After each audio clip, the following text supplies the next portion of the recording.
Selamat datang di YouTube channel Mami Briel. Hai Mamis, ketemu lagi ya di YouTube channel aku, ibu rumah tangga dengan satu orang anak untuk kegiatan parenting dan kegiatan sehari-hari.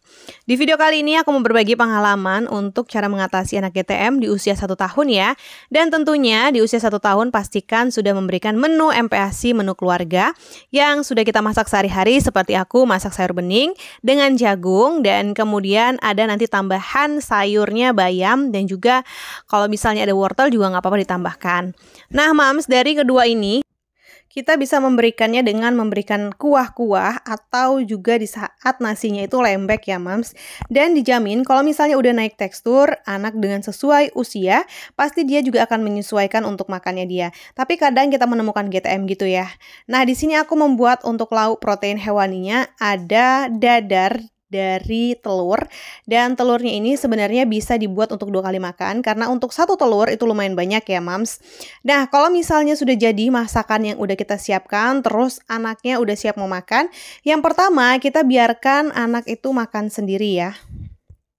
Bukan berarti dengan makan sendiri kita biarkan kayak gitu, tapi kita udah menyiapkan biarlah menjadi hak anak untuk makan, karena hak kita itu masak dan menyajikan, kalau bisa disuapin juga. Tapi kalau misalnya anaknya nggak mau disuapin, ya cara makan sendiri itu merupakan cara alternatif agar anak itu tidak GTM dan dia beri kesempatan untuk mengeksplor.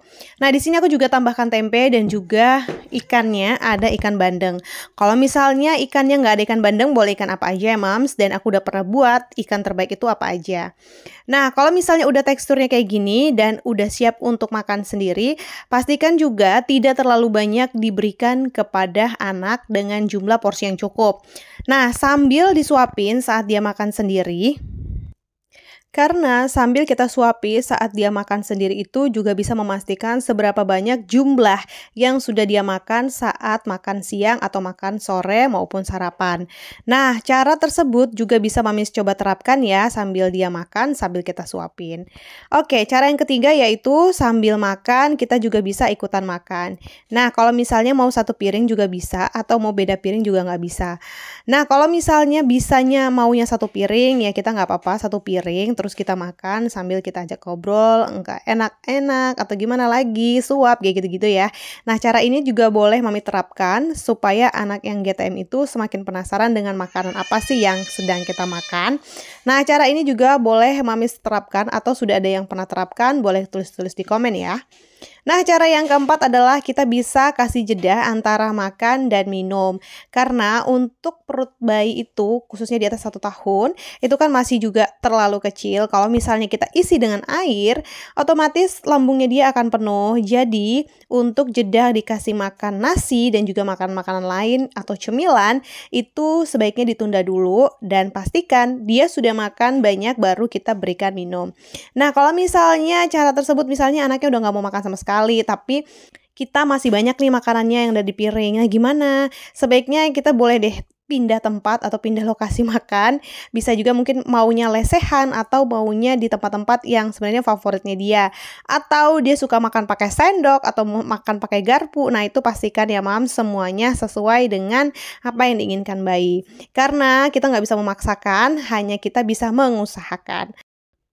Nah, Mams, misalnya udah cara keempat itu sudah Mami terapkan, tapi misalnya masih aja GTM. Nah, yang harus perlu Mami perhatikan adalah stok-stok sabar ya. Karena memang aku juga mengalami yang namanya anak mulai aktivitasnya padat dan dia udah mulai eksplor ke sana kemari, biasanya fokus makannya itu berkurang. Jadi, penting memang kita melatih fokusnya dan kita sebagai orang tua harus banyak-banyak bersabar. Karena hanya bersabar saja kita bisa mengusahakan anak itu mau makan dan juga porsinya juga kita bisa sesuaikan. Nah, kalau misalnya teksturnya juga 1 tahun itu juga mempengaruhi ya Mams, coba pelan-pelan naik tekstur supaya anaknya nggak mau GTM, karena tekstur makan itu juga bisa mempengaruhi dia untuk pengenalan rasa pertama, terus pengenalan tekstur untuk bentuknya, misalnya padat, cair, dan segala macam kayak gitu. Kalau ada bagi Mami yang udah nerapin cara tersebut atau di atas ini tapi masih GTM, boleh ya tulis di komen. Dan juga teman-teman atau mami-mami yang udah juga terapin gini terus caranya berhasil, silakan tulis di komentar. Karena di sini aku juga masih belajar dan masih terus belajar ya. Oke, sekian dulu video dari aku ya. Semoga bermanfaat. Sampai bertemu di video selanjutnya. Bye-bye.